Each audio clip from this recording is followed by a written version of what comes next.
Here's a number that nobody selling you a language app wants you to sit down and actually do the math on. If you study 15 minutes a day, every single day, never missing once, a language like Mandarin or Japanese takes you over 7 years to get conversational. 7 years. And that's the best case. That assumes you remember every single thing you touch, which you won't. So here's the real headline, and it's one I can actually prove with a calculator. I'll link the thing below, by the way. It runs the exact math on your language, so grab it whenever. Anyway, fluency is not just a habit, it's an equation. And 15 minutes a day isn't slow progress on that equation.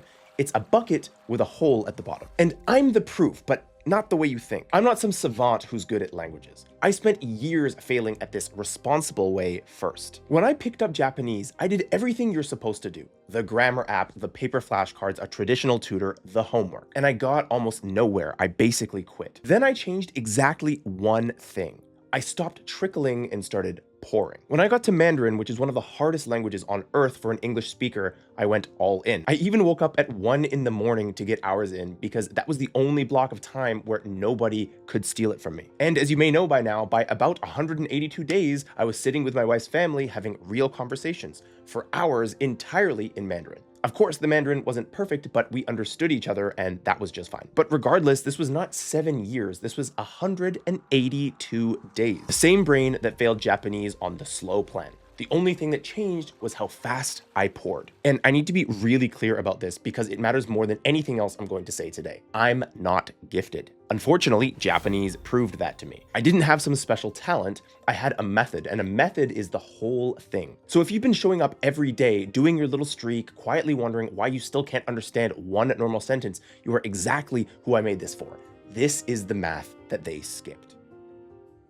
So here's where we're headed. The actual math nobody makes you run. The proof that it's real, so me, a couple of famous polyglots, and one of my students, and then the one shift that makes the whole thing doable without burning out. Stick with me. Let me describe your last year, and you tell me if I'm reading your mind. You downloaded the app. You did the 15 minutes on the couch, sometimes on the toilet, let's be honest. You hit a 100-day streak, a 200-day streak. The little owl was so proud of you. And then one day you put on a clip of an actual native speaker talking at normal speed, and you understood maybe 4 words, right? And somewhere in there, a quiet little voice in the back of your head went, maybe I'm just not a language person. So before I tell you that that voice is obviously lying to you, a quick gut check. On say a 1 to 4, where are you right now? 1 is you can catch a single normal sentence, and 4 is you can hang in a real conversation. So be honest, pick your number and hold on to it because this whole video is about to move that number. Okay.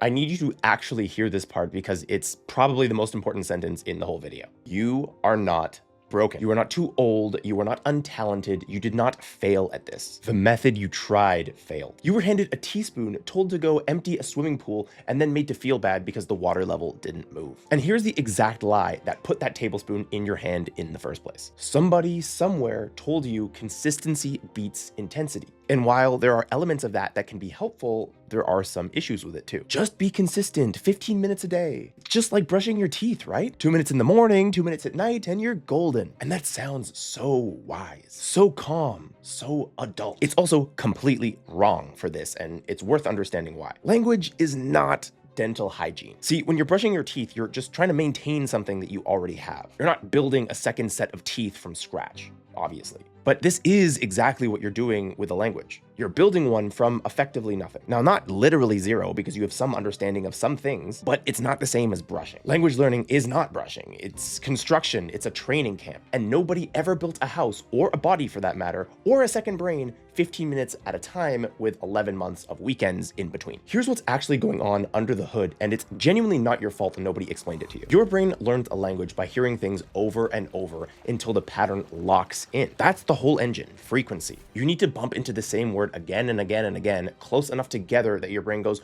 oh, that one again, fine, I'll keep it. But when you do 15 minutes a day, you hear a word once on the 1st of the month and don't bump into it again until maybe the 30th. And by then it's already gone. You learned it and forgot it in the same month. And I wouldn't really consider that learning. That's kind of just forgetting at a polite pace. And that exactly is our leaking bucket. Every day you pour in 15 minutes, and every day while you sleep, while you work, while you live your actual life, it drains right back out of the other hole. So You're not standing still. You're on a treadmill somebody set to slightly faster than you can walk and then handed you a streak counter so the running feels like progress. All right, so here is the one idea I want you to physically install in your head. And if you get this, the whole thing reorganizes itself. Fluency is not a vibe, not a someday. It's an equation. Hours per day times days. And that's essentially it. That's the one thing the industry buries, because you can't sell a calm, cozy 15-minute habit if people are clearly seeing the math. And this is genuinely why I built an app for my students that tracks exactly this. You log your input hours, so instead of guessing whether you're doing enough,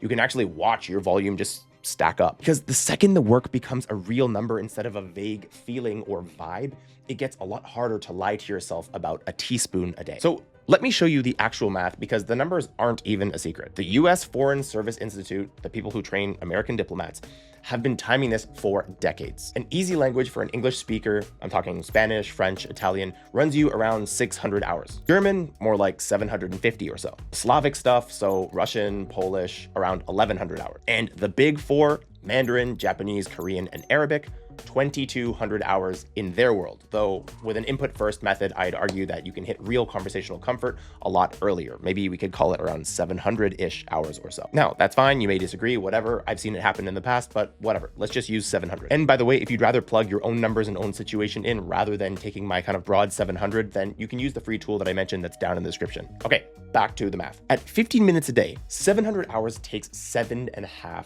years. At 1 hour a day, you're under 2 years. At about 3 hours a day, which is roughly what I did for Mandarin, you are well under a single year. Same exact destination. The only number that changed is how many hours you stacked per day. So the slow path was never the safe path. The slow path is the one that almost nobody finishes, because 7 years is more than enough time for life to happen and for you to quietly, reasonably give up. And you don't have to take my word for the equation, because this experiment has already been run on real people. Steve Kaufmann, the guy who speaks something like 20 languages or something, learned Chinese full-time around 6 to 7 hours a day and hit a high level in under a year. The same man later in life picked up Russian casually on the side, about an hour a day. And that one took him roughly 5 years. Same brain, same method, same person. Only thing that changed between under a year and 5 years was the hours per day. That's not a motivational story. That's basically a controlled experiment with a sample size of 1. And it lands exactly on the same equation. Or if you want another example, take Gabriel Wyner, well known for writing really popular books about language learning. He studied Hebrew for 7 years and Russian for 5 in school, and at the end of all of that, he basically knew 2 alphabets and about nothing else, by his own description. Years of classes, and he still couldn't really say a thing. Then he did one intensive immersion summer, no English allowed, and went from basically nothing to real conversations in German in about 7 weeks. Years of responsible drip got him a couple of alphabets. 7 weeks of sprint got him a language. And it's not just me and a couple of famous polyglots. One of my actual students, Andre, is honestly the perfect example. And here's the kicker. He's the guy who studies how the brain works for a living. He came into Fluency Formula as a hardened skeptic. Before he found us, he spent 2 months grinding Italian grammar and conjugation charts. And in his own words, he got nowhere. So he threw the grammar out and switched to a pure input. About 2 months later, roughly the same 60 days, he wasn't just conversational, he was holding real conversations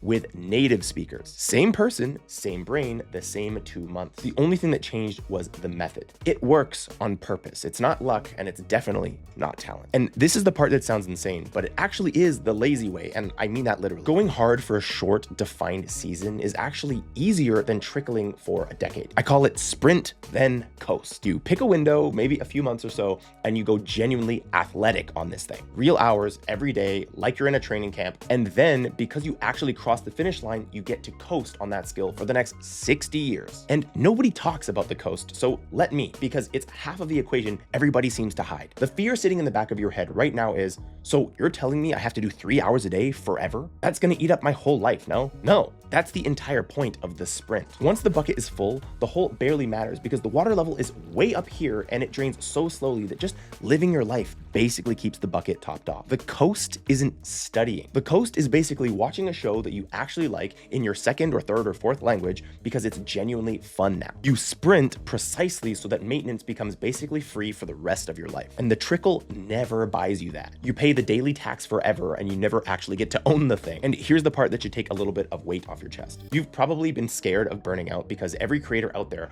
warns you about burnout and tells you to go slow to protect yourself and yada yada. But burnout is a fear of forever. It's the dread that I have to feel this hard for the rest of my life. The sprint deletes that fear because the sprint has an end date. You're not signing up for forever. You're signing up for a season. You can go genuinely all out when you know for a fact that there's a finish line and you get to stop. Think about a bike for a second. A bike going 15 miles an hour basically rides itself, okay? You barely think about balancing. A bike going 1 mile an hour, you are wobbling all over the place, having to put your foot down. It's genuinely hard to not fall over. Slow doesn't make it safer. Slow makes it harder. The speed is what creates the stability. Language works the exact same way. Momentum is a feature, not a risk. And look, if this is the kind of stuff that you want more of, the kind of stuff where no one else is going to tell it to you straight, go ahead and hit the subscribe button. That's it, no big speech. Let's move on. Now, let me be honest about the hard part, because knowing you need to sprint is actually the easy bit. Actually pulling this off is where people fall apart. What do I even watch for 700 hours? Like a quarter of Game of Thrones? Joking.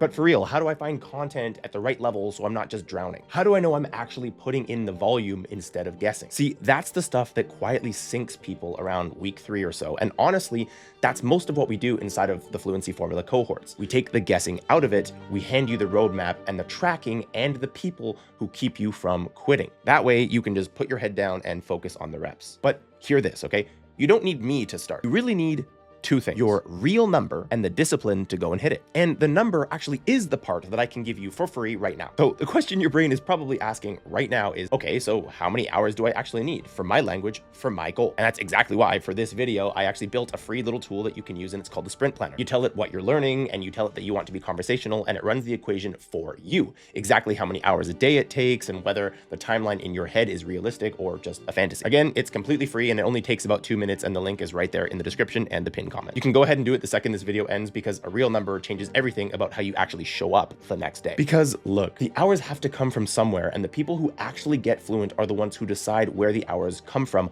on purpose, instead of hoping 15 little minutes quietly adds up to something. Unfortunately, it doesn't really add up. The forgetting curve eats it first. And here's what makes those hours pay off, because the raw volume isn't the whole story. It's the volume of the right thing. The right thing, of course, is comprehensible input. Content you understand maybe half or so of, where the context fills in the rest, so your brain is constantly pattern matching instead of translating word by word by word. And if part of you still thinks you need grammar drills stacked on top of all that input, there's a study that's honestly brutal about this. 2 groups of students. One group did about 70 hours of pure input, so stories, no grammar drills, no homework. The other group did 286 hours of traditional instruction. I'm talking the full textbook, the grammar charts, the tests, blah, blah, blah, blah, blah. Same scores at the end. One group put in 40 times the hours and brought themselves basically nothing extra. So when I tell you to pour your hours into input instead of grinding rules, I'm not guessing. And one quick thing while we're here, because it trips everyone up. You do not have to speak right away. The first chunk of my Mandarin sprint, I barely spoke at all. I just loaded. Your ears do the heavy lifting first, your mouth follows later. But that's for a whole other video, because there's a right way to do it, and speak from day one is